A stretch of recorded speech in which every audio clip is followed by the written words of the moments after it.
கர்த்தர் உங்களை 10,000ங்களுக்கு ஆண்டவர் நம்புகிறார். உங்களை கர்த்தர் லட்சங்களுக்கு ஆண்டவர் உங்களை நம்புகிறார். உங்க மூலமா கர்த்தர் ஆயிரக்கணக்கான பேரை ஆயத்தப்படுத்த போகிறார். நீங்கள் ஒருவனுக்கு தலைவி அல்ல, ஒருத்தருக்கு தலைவி அல்ல, நீங்க ஆயிரங்களுக்கு தலைவியாய் மாறப்போகிறீர்கள்.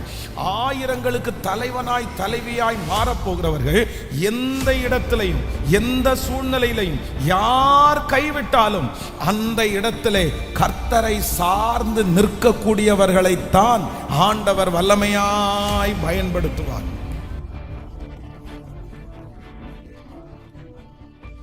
ஒருவனுடைய வழிகள் கர்த்தருக்கு பிரியமாய் இருந்தால், நம்ம ஜெபிக்கிறது ஒரு பக்கத்தில், ஆண்டவரை தேடுறது ஒரு பக்கத்தில், அவருடைய வார்த்தைகளை கேட்பது ஒரு பக்கத்தில் இருந்தாலும், நம்முடைய பர்சனலாக நம்முடைய தனிப்பட்ட வாழ்க்கை ஆண்டவருக்கு ரொம்ப அவசியமான ஒன்று. மனிதனோ முகத்தை பார்க்கிறான், கர்த்தரோ இருதயத்தை பார்க்கிறார்.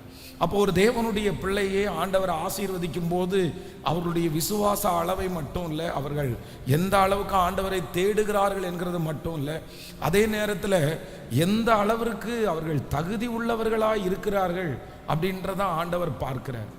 வெறும் ஆண்டவருடைய வார்த்தையை விசுவாசித்து எப்படி வேணாலும் நம்ம நடந்துடலாம் அப்படின்னு நம்ம நினைச்சிட முடியாது. அது ஆண்டவர் அதில் பிரியப்பட மாட்டார். கர்த்தருடைய ஆசீர்வாதம், கர்த்தருடைய ஐஸ்வர்யம், கர்த்தருடைய வார்த்தை யார் மேல் நிலைவரமாய் தங்கும் அப்படின்னு சொன்னால், நம்முடைய இருதயத்தில் கர்த்தருக்கு பிரியமாய் நம்ம வாழ்வதற்கு ஆண்டவர் எதிர்பார்க்கிறார். அதனால் இன்று நீங்கள் உங்களை பரிசுத்தம் பண்ணி கொள்ளுங்கள்.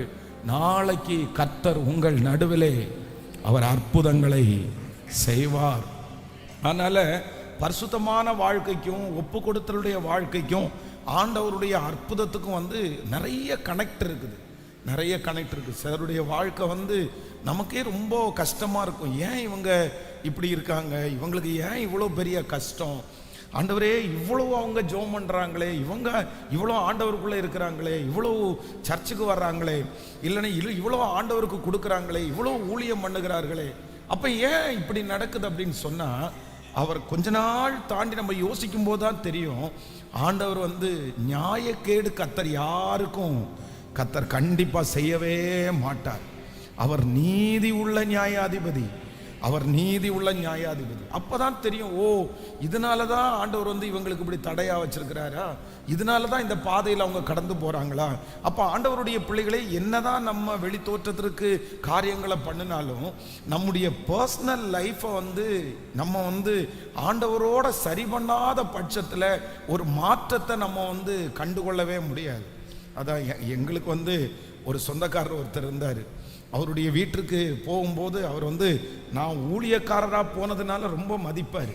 ஆனால் அப்படியே குடியில் இருப்பார், ஃபுல்லாக சாராயம் குடிச்சிருப்பார், வாயை திறந்தாலே அவ்வளோ கப்படிக்கும். ஆனால் அவர் சொல்லுவார், மச்சான் இப்போ தான் ஜெபம் பண்ணிட்டு வந்தேன், இப்போ தான் ப்ரேயர் பண்ணிட்டு வந்தேன், ஒரு 2.5 லட்சம் ரூபா பிஸ்னஸ் ஆயிடுச்சு அப்படின்வாரு. எப்படி? மூக்கு முட்டை தண்ணி அடிச்சுட்டு ஃபுல்லாக சாராயம் குடிச்சிட்டு இவர் போய் ரூமுக்குள்ளே போய் ஜெபம் பண்ணாராமா. ஜெபம் பண்ணி முடித்த உடனே எவ்வளோ பிஸ்னஸ் வந்துச்சாமா, 2.5 லட்சத்துக்கு இப்போ தான் ஒரு தடி பிஸ்னஸ் பண்ணிட்டு வந்தேன் அப்படின்னுவாரு. எப்பா இது எந்த ஊரில் உள்ள, இது எந்த கர்த்தர்ன்னு தான் எனக்கு தெரியல, அது சந்தேகமாக இருக்கும். அவர் அசால்ட்டாக சொல்லிடுவார், இப்போ தான் ஜெபம் பண்ணிட்டு வந்தேன், இப்போ தான் நான் உபவாசம் இருந்துட்டு வந்தேன், காலையில் இன்னைக்கு ஒரு நேரம் சாப்பிடலை, கர்த்தர் எனக்கு அப்படி பண்ணார் இப்படி பண்ணார், ஆனால் தண்ணி அடிச்சு தான் சொல்லுவார். ஸோ அதனால் கர்த்தர் அப்படிப்பட்டவர் அல்ல, அப்படிப்பட்ட தேவன் அல்ல. நம்முடைய தேவன் பரிசுத்தத்தை ரொம்ப எதிர்பார்க்கிறார். நமக்கு நம்ம முதல்ல சில காரியங்கள் உங்களுக்கு நடக்காத பட்சத்தில் நீங்கள் என்ன பண்ணணும்னா, உங்களை நீங்கள் ஆராய்ஞ்சு பார்க்கணும். நம்மத்திலே என்ன நியாயக்கேடு இருக்குன்றதை நம்ம பார்க்கணும். நம்முடைய வழிகளை நம்ம சரி பண்ணணும். நம்முடைய வழிகளை நம்ம சரி பண்ணாமல், நம்முடைய பாதைகளை நம்ம செவ்வையாக்காமல், ஆண்டவரிடத்தில் சில நேரத்தில் அற்புதத்தை நம்மிடத்தில் நம்ம எதிர்பார்க்கவே முடியாது.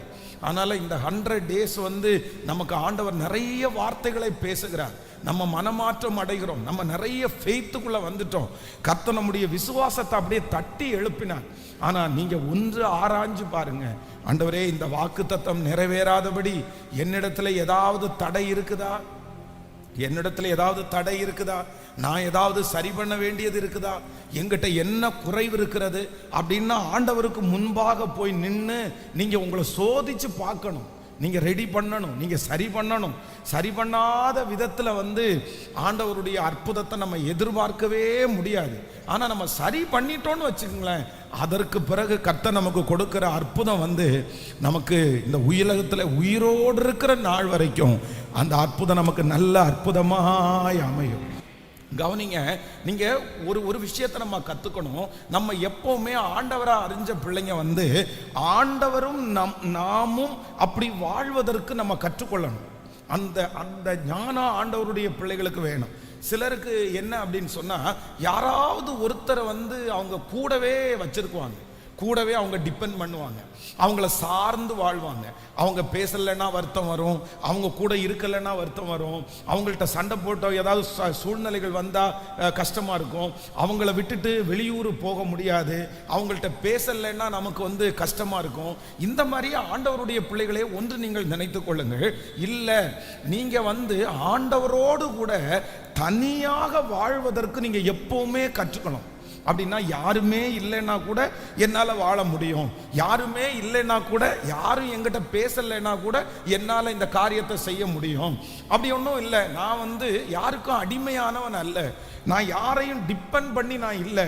அந்த ஒரு தனித்துவத்திற்கு ஆண்டவர் உங்களை கிருபையாய் கர்த்தர் கொண்டு வருவார். ஒரு தலைவனுடைய அழகு, ஒரு தலைவியினுடைய அழகு, ஒரு மிகப்பெரிய தலைவனாய் தலைவியாய் ஆண்டவர் நம்ம எல்லாரையும் உருவாக்கிட்டு இருக்கிறாரு. அந்த தலைவனுடைய குவாலிட்டி என்ன தெரியுமா? அந்த தலைவியினுடைய குவாலிட்டி என்ன அப்படின்னு சொன்னா, அவங்க தனியா நிக்கணும், தனியா நிக்கணும். சங்கீதக்காரனாகிய தாவீதை குறித்து வேதம் சொல்லுகிறது, ஒரு இடத்துல அவனுக்கு எதிர்ப்பு இல்லை, எல்லா பக்கமும் அவனுக்கு எதிர்ப்பு. அம்மா அப்பாட்ட போய் கொஞ்சி இருக்க முடியாது. ஏன் அப்படின்னா, என் தகப்பனும் தாயும் என்னை கைவிட்டாலும். அப்படின்னா அம்மா அப்பாவுடைய பெரிய ஒரு டிபெண்ட், ஒரு பெரிய பாசம் தாவீதுக்கு கிடைச்சது போல எந்த இடத்திலும் சொல்லப்படலை. அதற்கு பிறகு தன்னுடைய கூட பிறந்த சகோதரர்களுடைய அன்பும் பாசமும் அவனுக்கு ரொம்ப கிடைச்சதா சொல்லப்படவே இல்லை.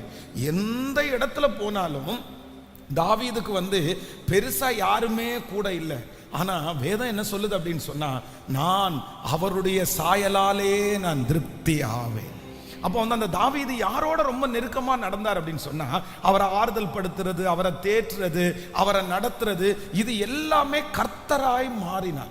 அப்போ இன்னொருத்தரை விட்டு பிரிய முடியல, இன்னொருத்தர்கிட்ட பேசாம இருக்க முடியல, இவங்க எனக்கு லாங் லைஃப் என் கூட இருக்கணும், இவங்க ஒரு நாள் பேசலைன்னா நான் ரொம்ப டென்ஷன் ஆகுறேன், இந்த ஒருத்தங்க போனை ஆஃப் பண்ணி வச்சாங்கன்னா எனக்கு பைத்தியம் பிடிக்கிறது மாதிரி இருக்குது, அப்படின்ற சூழ்நிலையில நீங்க இருப்பீர்களே ஆனால் கண்டிப்பா சொல்றேன், நீங்க தலைவனாய் தலைவியாய் மாறவே முடியாது.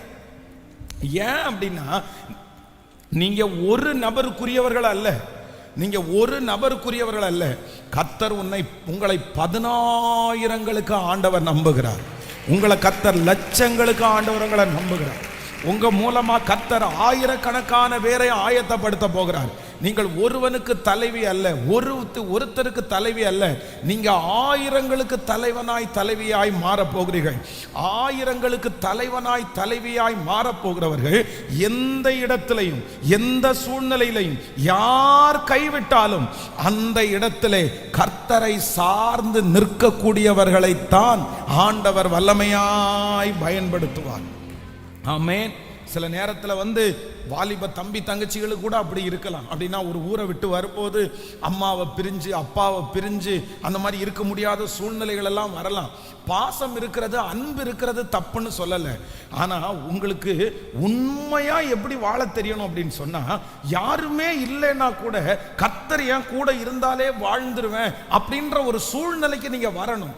ஏன் அப்படின்னா, கர்த்தர் சொல்லுகிறார், நாசியிலே சுவாசம் இருக்கிற மனுஷனை நீங்கள் நம்புவதற்கு அவன் எம்மாத்திரம் மனுஷங்க டக்குன்னு நம்மளை வந்து கைவிட்டுருவாங்க.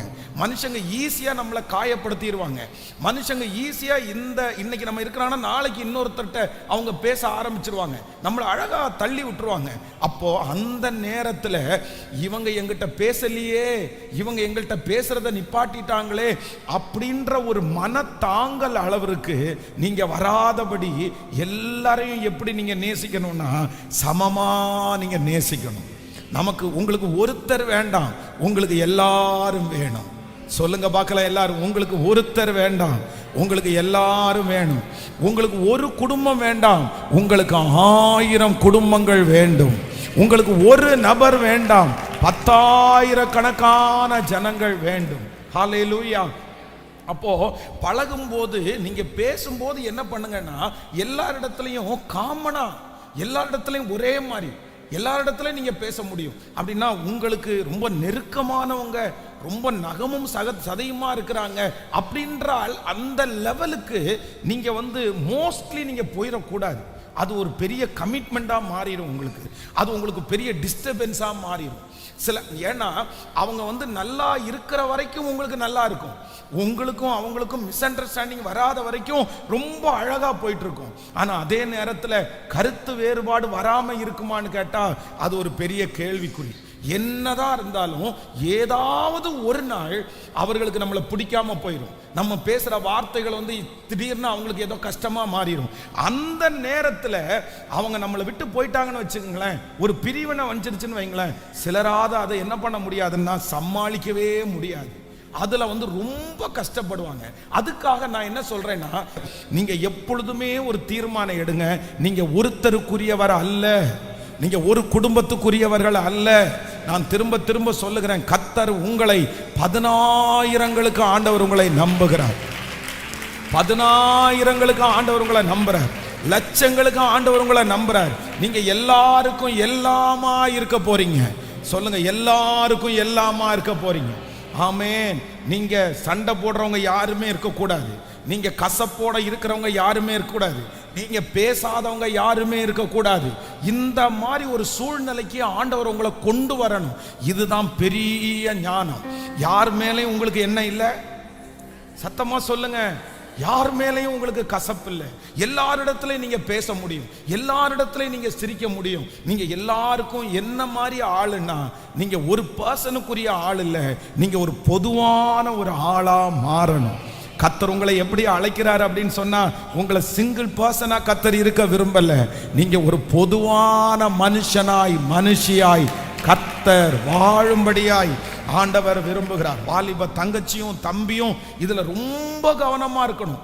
ஒரு பர்சன், ஒரு நபர், அந்த ஒரு மனுஷனுடைய அடிமை, ஒரு மனுஷனுடைய பேச்சு 24 மணி நேரமும் அந்த மனுஷனையே நினைச்சிட்டு இருக்கிறது, அந்த மனுஷியே நினைச்சிட்டு இருக்கிறது, அவங்கள்ட்டயே பேசிட்டு இருக்கிறது. இது என்ன அர்த்தம்? இது என்ன அர்த்தம்? நீங்க என்ன ஒரே அந்த ஒருத்தர் உங்களுக்கு போதுமானவர்களா இருப்பாங்களா? அந்த ஒருத்தருடைய காரியத்தை வச்சு எத்தனை நாள் நம்ம ஓட்ட முடியும்னு நினைக்கிறீங்க? அந்த ஒருத்தர் எத்தனை நாள் நமக்கு திருப்தி தருவாங்கன்னு நினைக்கிறீங்க? கிடையவே கிடையாது. அப்படி கிடையாது. பிசாசுனுடைய பெரிய தந்திரம் என்ன அப்படின்னு சொன்னா, உங்க மேல இருக்கிற விஷன், தரிசனத்தை சத்துரு எதுல குறைப்பான் அப்படின்னு சொன்னா, ஒரே ஒருத்தருடைய கட்டுக்குள்ள உங்களை மாற்றி அப்படியே உங்க விஷனை அப்படியே குறைச்சிருவான். ஆனா அதுக்கு நீங்க ஒரு காலமும் நீங்க இடம் கொடுக்க கூடாது. நீங்க எல்லா ஸ்கூல்ல 30 பிள்ளைங்க படிக்கிறாங்களா, 30 பேர்கிட்ட நீங்க ஒரே போல பேசுங்க. அதுதான் உங்களுடைய தலைமைத்துவத்தினுடைய அழகு. 50 பேரை நீங்க மீட் பண்றீங்களா, 50 பேர்கிட்ட நீங்க ஒரே மாதிரி பேசுங்க. Hi hello, hi hello, praise the Lord. எல்லாருக்கும் நான் எல்லாமானேன். சொல்லுங்க பார்க்கலாம். எல்லாருக்கும் நான் எல்லாமானேன். எல்லாருக்கும் என்ன பிடிக்கும், எல்லாரையும் நான் நேசிக்கிறேன், எல்லாரிடத்திலையும் நான் பேசுவேன், எல்லாரிடத்திலையும் நான் ஜெபிப்பேன், எல்லாரும் என்கிட்ட பேசுவாங்க. இந்த மாதிரி ஒரு சூழ்நிலைக்கு நீங்க என்னைக்கு வருகிறீங்களோ அன்னைக்கே தலைமைத்துவத்திற்கு கர்த்தர் உங்களை ஆயத்தப்படுத்தி விட்டார். ஹல்லேலூயா. அது மாதிரி ரகசியமான சிலரை நம்ம வைக்க முடியாது. அது சில நேரத்தில் ரொம்ப ஆபத்தா மாறும். கைகளை எல்லாரும் உயர்த்தி இந்த அபிஷேகத்திற்காக இன்றைக்கு நம்ம ஜெபிக்க போகிறோம். தகப்பனே, இந்த கிருபை எனக்கு வேணும். நான் ஒரே ஒருத்தரை ரொம்ப டிபெண்ட் பண்ணி வாழ்றேன். இந்த சத்தத்தை கேட்கிற யாரோ ஒருத்தரிடத்துல ஆண்டவர் நேருக்கு நேர் பேசுறாரு. மகளே, அந்த ஒருத்தர் காயப்படுத்தினா நீ ரொம்ப காயமாகிற. அந்த ஒருத்தர் ஒரு வார்த்தை நீ பேசினா அந்த வார்த்தை உன்னை ரொம்ப கஷ்டப்படுத்துது. அந்த மனுஷனிடத்துல பேசாம இருக்க முடியல, அந்த நபரிடத்துல பேசாம இருக்க முடியல. ஆனா கர்த்தர் இன்றைக்கு தெளிவாய் பேசுகிறார். இல்ல இல்ல, நீ 10,000ங்களுக்கு கர்த்தர் உங்களை நம்புறேன்னு கர்த்தர் வாக்கு கொடுக்கிறார். கர்த்தர் 10,000ங்களுக்கு, நீங்கள் ஒரு மனிதனுக்குரியவர்கள் அல்ல, நீங்க ஒரு மனுஷிக்குரியவர்கள் அல்ல. கர்த்தர் உங்களை லட்சங்களுக்கு கர்த்தர் நம்புறாரு.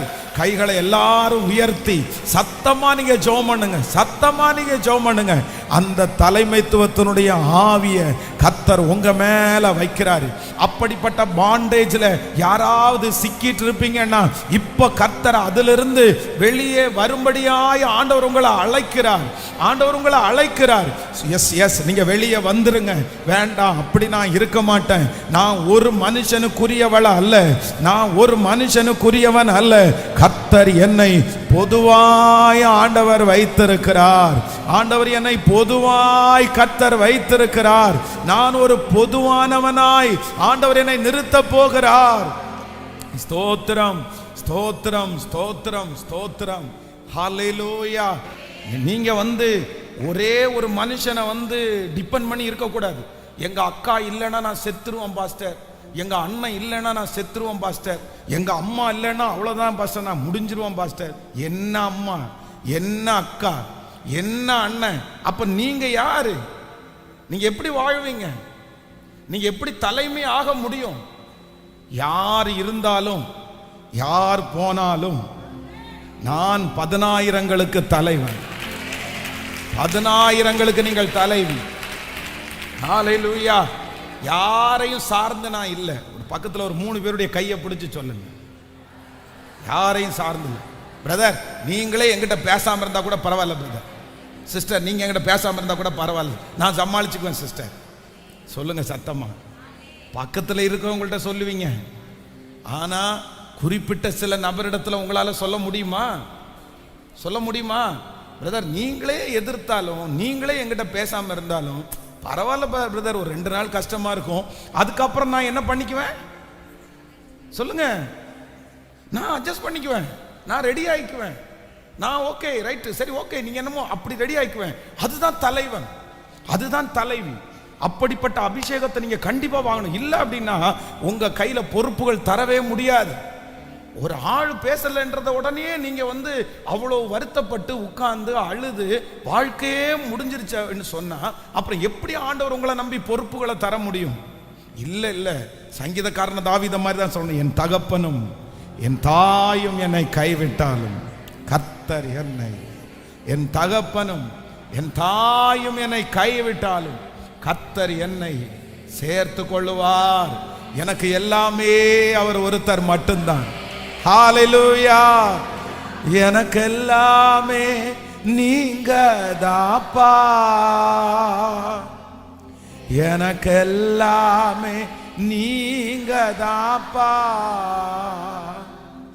எனக்கு எல்லாமே நீங்க தாப்பா, எனக்கு எல்லாமே நீங்க தாப்பா. சேர்ந்து சொல்லுவோம். எனக்கு எல்லாமே நீங்க தாப்பா, எனக்கு எல்லாமே நீங்க தாப்பா. எளிமையான என்னை பிள்ளையாய் தெரிந்தி சொல்லுவோம். எளிமையான என்னை பிள்ளையாய் தெரிந்தி நான் அறியாததும் எனக்கு எட்டாததும் நீரே கற்று தந்தி சொல்லுவோம். நான் அறியாததும் எனக்கு எட்டாததும் நீரே காற்று தந்தீர். கைகளை மேல உயர்த்தி எனக்கு எல்லாமே நீங்கதாப்பா, எனக்கு எல்லாமே நீங்கதாப்பா. சத்தமா எனக்கு எல்லாமே நீங்கதாப்பா, எனக்கு எல்லாமே நீங்கதாப்பா. திரும்ப திரும்ப எனக்கு எல்லாமே எனக்கு நீங்கதாப்பா, எனக்கு எல்லாமே நீங்கதாப்பா. நோயுற்ற நேரத்திலே என் எதிர்காலம் மங்கினதே, நோயுற்ற நேரத்திலே என் எதிர்காலம் மங்கினதே. இருள் சூழ்ந்த நேரத்தில் வந்து சொன்னி இனி நான் எல்லாம் பார்த்து கொள்வேன். ஆமப்பா, இருள் சூழ்ந்த நேரத்தில் வந்து சொன்னி இனி நான் எல்லாம் பார்த்து கொள். கைகளை மேல உயர்த்தி சொல்லுங்க, எனக்கு எல்லாமே நீங்கதாப்பா. சத்தமா எனக்கு எல்லாமே நீங்கதாப்பா, எனக்கு எல்லாமே நீங்கதாப்பா. ஹல்லேலூயா, ஹல்லேலூயா. வேலூர்ல இருக்கிற சிஎம்சி ஹாஸ்பிட்டல்ல டாக்டரா இருந்த ஒரு பையன் வந்து கடந்த சில மாதங்களுக்கு முன்னாடி ரிசைன் லெட்டர் கொடுத்துட்டு, நான் டாக்டரா நான் இருக்கல, நான் இந்த வேலையை ரிசைன் பண்றேன்னு சொல்லிட்டு ரிசைன் பண்ணிட்டு கோயம்புத்தூருக்கு வந்தார். அப்போ அவர்கிட்ட என்ன சொன்னார், இந்த மாதிரி வேலையை நான் விட்டுட்டு வந்தேன் அப்படின்னு சொல்லி. சரி, இங்கே என்ன வேலை பார்க்குறீங்க அப்படின்னு கேட்டால், இங்கே நான் நினச்சது மாதிரி அந்த மாதிரி கிடைக்கல, அதனால வந்து சும்மா ஒரு கிளினிக்கு வந்து சாயந்தரம் போயிட்டுருக்கிறேன் அப்படின்னு. ஏன் இப்படி பண்ணீங்க, எவ்வளோ பெரிய சம்பளத்தை விட்டுட்டு இங்கே வந்து இப்போ ஒரு 15,000 ரூபாய்க்கு வேலை செஞ்சுட்டு இருக்கிறீங்களே, என்ன காரணம் அப்படின்னு கேட்டால், ஒன்றுமே இல்லை பாஸ்டர், நான் கோயம்புத்தூரில் தான் கல்யாணம் பண்ணேன். நான் கல்யாணம் பண்ணின புள்ள வந்து நான் கல்யாணம் பண்ணி முடிச்சுட்டு வேலூரில் ஹாஸ்பிட்டலில் நான் ஒர்க் பண்ணுறதுக்கு பக்கத்துலேயே வீடு எடுத்து தங்கியிருந்தேன். திடீர்னு ஒரு 6 மாதம் என் கூட இருந்தா, அப்படி திடீர்னு அவங்க அம்மா அப்பா 2 பேரும் ஃபோன் பண்ணாங்க, இல்லை நீ இல்லாமல் எங்களுக்கு ரொம்ப மிஸ்ஸிங்காக இருக்குது, நீ இல்லாமல் எங்களால் இருக்கவே முடியல, தயவு செய்து நீ கிளம்பி வந்துரு அப்படின்னு சொன்னாங்க. சரி, ஏதோ போயிட்டு ஒரு 10 நாளில் திரும்பி வந்துடும் அப்படின்னு சொல்லிட்டு, சரிப்பா நீ போயிட்டு வந்துரு, நான் அட்ஜஸ்ட் பண்ணிக்கிறேன்னு சொன்னா, கிட்டத்தட்ட 6 மாசமா திரும்பி வரவே இல்லை பாஸ்டர். நான் வந்துட்டு என்னம்மா வா போலாம், நமக்கு திருமணம் ஆயிடுச்சு, நான் அங்கே தனியாக இருக்கிறேன் அப்படின்னு சொன்னா, இல்லை எங்கள் அம்மா அப்பா 2 பேருமே தனியாகவே இருக்கிறாங்க, நான் இல்லைன்னா அவங்க செத்துருவேன்றாங்க, நான் இல்லைன்னா அவங்களால முடியாதுன்னு சொல்கிறாங்க. இப்போ என்ன பண்ணுறதுனே தெரியாமல் என் ஃபேமிலியோட நான் இருக்கணுன்ற ஒரு காரணத்திற்காக அங்குள்ள வேலையை விட்டுட்டு இப்போ நான் இங்கே வந்து பயங்கர படாத பாடுபடுறேன் பாஸ்டர். நான் என்ன பண்ணுறது, நான் என்ன சொல்கிறது? சரி, அந்த பிள்ளைய கூட்டிட்டு வாங்க பேசலான்னு சொல்லிட்டு அந்த பிள்ளைய கூப்பிட்டு, ஏம்மா இப்படி பண்ற, உனக்குன்னு ஒரு குடும்பம் ஆச்சு, அம்மா அப்பா எப்படியாவது இருந்துருவாங்க, அவங்களுக்கு ஏஜ் ஆச்சு, எத்தனை நாள் அப்படின்னு கேட்டா, அது என்ன பாஸ்டர், அம்மா அப்பாவை விட்டுட்டு நான் எப்படி போறது, அவங்க 2 பேரும் இல்லாமல் என்னாலும் இருக்க முடியல, அவங்களும் என்ன ரொம்ப மிஸ் பண்றாங்க. இப்போ பாருங்க, இந்த அம்மா அப்பாவுடைய இந்த பாசம் அவங்கள பிரிய முடியாததுனால தன்னுடைய வாழ்க்கையே தியாகம் பண்ற அளவிற்கு அந்த பிள்ளையினுடைய வாழ்க்கை தள்ளப்பட்டுருச்சு. இங்க இந்த சத்தத்தை கேட்கிற எந்த அம்மா அப்பாவும் இந்த தப்பை பண்ணாதீங்க. உங்களுடைய சுயநலத்திற்காக நீங்க மாறாததுனால பிள்ளைகளை பிடிச்சி கட்டி பிடிச்சிட்டு இந்த பிள்ளைய விட்டுட்டு என்னால இருக்க முடியாது. இப்பவே பெண் பிள்ளைய வச்சிருக்கிற பிள்ளைங்க, ஆண் பிள்ளைய வச்சிருக்கிற ஒவ்வொரு அம்மாங்களும் அப்பாங்களும் ஒரு முடிவெடுத்துருங்க. உங்க பிள்ளைகளை நீங்க வாழ விடணும், உங்க பிள்ளைகளை வாழ விடணும். நீங்க பேச்சு துணைக்கு எனக்கு வேணும், எங்கிட்ட பேசுறதுக்கு வேணும்னு தயவு செய்து நம்ம ஊர் பழக்கத்தின்படி முந்தானையில முடிஞ்சு போடுறது மாதிரி என் பிள்ளைக்கு பக்கத்துல இந்த ஒரே மாடியில 3 வீடு கட்டிட்டு பெரியவன் சின்னவன் குட்டியான் அப்படின்னு எல்லாம் இருக்கக்கூடாது. குட்டியானுக்கு குட்டியானுக்கு ஒண்ணாமா, அப்புறம் சின்னவனுக்கு ஒண்ணாமா, பெரியவனுக்கு மேலேயாமா. இது என்ன அர்த்தம்? இந்த மாதிரி எல்லாம் ஏதோ ஒரு சூழ்நிலையின் நிமித்தமா அப்படி இருக்கிறீங்களா, தப்பு இல்லை. ஆனா என்னன்னா, என் பிள்ளைய பிரியவே முடியாது, என் அம்மா அப்பாவை பிரியவே முடியாது அப்படின்ற ஒரு சூழ்நிலைக்கு அந்த அந்த கட்டுக்குள்ள நீங்க கட்டப்பட்டிருந்தீங்கன்னா நீங்க எப்படி தலைவன் ஆக முடியும்? நீங்க எப்படி தலைவன் ஆக முடியும்? தலைவனாகவே முடியாது. நம்ம ஒரு குடும்பத்திற்குரியவர்களோ ஒரு பர்சனுக்குரியவர்களோ அல்ல. நம்ம ஃபேமிலியோட சந்தோஷமா இருக்கணும், கர்த்தரை ஆராதிக்கணும். ஆனா அதே நேரத்தில் நீங்க ரொம்ப கவனமா இருக்கணும். இந்த சோல் டை அப்படின்னா அதான் இந்த ஆத்துமா பிணைப்பு. இதுவும் ஒரு விதத்தில் ஒரு ஆத்துமா பிணைப்பு தான். அப்படின்னா அம்மாவை விட்டு பிரிஞ்சு வர முடியல, அப்பாவை விட்டு பிரிஞ்சு வர முடியல, என் சொந்தக்காரங்களை விட்டு பிரிஞ்சு வர முடியலன்றது கூட ஒரு ஆத்துமா பிணைப்பு தான். அதுக்குள்ள நீங்க போகவே கூடாது. எல்லாரையும் நம்ம நேசிக்கிறதுக்காக அழைக்கப்பட்டவர்கள். ஆமென். அம்மாவிட்ட ஒரு வார்த்தை பேசணும்னா கூட நல்லா பேசிடணும், சந்தோஷமா பேசணும். அதே மாதிரி பிள்ளைகளை விட்டுட்டு நான் இருக்க மாட்டேன்னு எந்த அம்மா அப்பாவும் சொல்லக்கூடாது. கேட்கலையா? கல்யாணம் பண்ணி கொடுத்துட்டு நீங்க 2 பேரும் ஜாலியா கர்த்தருக்கு ஊழியம் செய்யுங்க, நீங்க 2 பேரும் சந்தோஷமா இருங்க. உடனே நிறைய இந்த பிசாசோட எப்படி பாஸ்டர் இருக்கிறது, உடனே இந்த முரடனோட எப்படி பாஸ்டர் இருக்கிறது, அப்படியெல்லாம் நினைக்காதீங்க. என்னைக்குனாலும் நீங்க 2 பேரும் தான், என்னைக்குனாலும் நீங்க 2 பேரும் தான். நீங்க 2 பேரும் சண்டை போட்டாலும் ஒப்புரவாய்த்தான் ஆகணும், நீங்க ரெடி ஆயித்தான் ஆகணும், நீங்க சரியாய்த்தான் ஆகணும். அவ்வளவுதான். என் சரீரத்தை நான் மன்னிக்கிறேன், என் சரீரத்தை அப்படிதான். உங்களுக்குள்ளே எத்தனை அசுத்தம் இருக்குது. நீங்க உங்களை என்னைக்காவது காமிச்சு கொடுத்துருக்கீங்களா? உங்களை யார்கிட்டையாவது நீங்க காமிச்சு கொடுத்துருக்கீங்களா? உங்களை யார்கிட்டையுமே நீங்க காமிச்சு கொடுத்ததே இல்லை. நீங்க கவுன்சிலிங் போகும்போது கூட, பேசும்போது கூட ஆப்போசிட்ல இருக்கிறவங்க மேலதான் தப்பு பண்ணுவீங்களே தவிர உங்களை யாராவது காமிச்சு கொடுப்பீங்களா? அது உங்க சரீரம் இல்ல, நீங்க எப்படி காமிச்சு கொடுப்பீங்க? காமிச்சு கொடுக்க கூடாது. அப்போ உங்க தன்னுடைய சொந்த சரீரத்தை பகைத்தவன் ஒருவனும் இல்லையே, ஒருவனும் இல்லையே. அது உங்க சரீரம். அதனால என்னைக்குனாலும் நீங்க தான். அதனால ஒப்புரவாயி ஜெபம் பண்ணி கிளியர் பண்ணி மன்னிச்சு மறந்து அந்த சந்தோஷமான வாழ்க்கையை கர்த்தர் உங்களுக்கு கிருபையாய் கர்த்தர் தருவார். நான் ஒன்றுக்கும் அடிமைப்பட்டவன். ஒரு 10 டைம் சொல்லுங்க பார்க்கலாம். நான் ஒன்றுக்கும்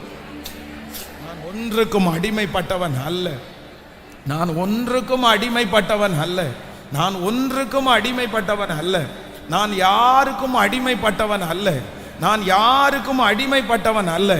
யார் இல்லைன்னாலும் என்னால் வாழ முடியும், யார் இல்லைன்னாலும் நான் சர்வே பண்ணிடுவேன், யார் இல்லைன்னாலும் இந்த மதிலை நான் தாண்டுவேன், யார் இல்லைன்னாலும் நான் அடுத்த லெவல் கடந்து போவேன். யார் என்னை கைவிட்டாலும், யார் என்னோட பேசாம இருந்தாலும், யார் என்னோட சண்டை போட்டாலும், யார் என்னோட வாக்குவாதம் பண்ணினாலும் என்னால இந்த மதிலை தாண்ட முடியும். காரணம், நான் ஒருவனுக்குரியவன் அல்ல, நான் ஒருத்திக்குரியவர்கள் அல்ல. கர்த்தர் என்னை ஆயிரங்களுக்கு கிருபையாய் நம்புகிறார். ஹல்லேலூயா. யோனத்தானும் தாவீதும் வேதம் சொல்லுகிறது, ஸ்திரீகளுடைய ஸ்நேகத்தை பார்க்கலும் அந்த சவுலுடைய மகன் யோனத்தானுடைய பாசம் அவ்வளவு பெரியதாமா. ஆனா தாவீது என்ன பண்றான் அப்படின்னு சொன்னா, அப்படியே சுதாகரிக்கிறான் பாருங்களேன். ரொம்ப இவன் நேசிக்கிறானே, நம்மளை ஒரு பொண்ணு நேசிக்கிறத விட இவன் ரொம்ப நேசிக்கிறானே. கரெக்டா அந்த டைம் வருது பாருங்க. நீ வேணா செக் பண்ணி பாரு. உன் கூட உங்க அப்பா பேசுறத பற்றி ரொம்ப பிரச்சனை பண்ணிட்டு இருக்கிறாரு, உங்க அப்பாவுக்கு என் மேல கோபமா இருக்குன்னு சொன்ன உடனே யோனத்தான் சொல்றான், அப்படியெல்லாம் கிடையவே கிடையாது, எங்க அப்பா ரொம்ப நல்ல அப்பா அப்படின்னு, நீ வேணா நீங்க டெஸ்ட் பண்ணி பாரு அப்படின்னு சொன்ன உடனே 2 பேரும் பிரியிறாங்க பாருங்க. பிரியும் போது ஒண்ணுமே, அவ்வளவுதான், கட்டி பிடிச்சு சரிப்பா ரைட்பா நீ உன் வேலையை பாரு, நான் என் வேலையை பார்க்கிறேன். அதான் தலைவன். அப்போ எப்பொழுதுமே தலைவனாய் இருக்கிறவன் ஒரே ஒருத்தரை டிபெண்ட் பண்ணி, ஒரே ஒருத்தரை நேசிச்சு, ஒரே ஒருத்தரால ஆறுதல் அடையவே முடியாது. மனசுல எழுதிட்டீங்களா? நீங்கள் 1000 பேருக்கு அதிபதி. அதனால உங்களுக்கு எல்லாரும் வேணும், நீங்க எல்லாரிடத்துலையும் சந்தோஷம். அந்த மனநிலைமை மட்டும் உங்களுக்கு வந்துச்சுன்னு வைங்களேன், நீங்க எங்க போனாலும் நிம்மதியா தூங்குவீங்க. அந்த மனநிலைமை வந்துச்சுனால எந்த ஊர்ல போனாலும் நீங்க அங்க சாட்சியா நிற்பீங்க. உங்க பிள்ளைங்க வெளியூருக்கு போகும்போது கூட நீங்க பயப்பட வேண்டிய அவசியம் இல்லை. அந்த பிள்ளைங்க அந்த இடத்துல ரொம்ப அழகா வேலை செஞ்சு சாட்சிகளாய் நிற்பி. அந்த கிருபையை கர்த்தர் உங்களுக்கு கிருபையாய் தருவாராக. ஹல்லேலூயா, ஆமென்.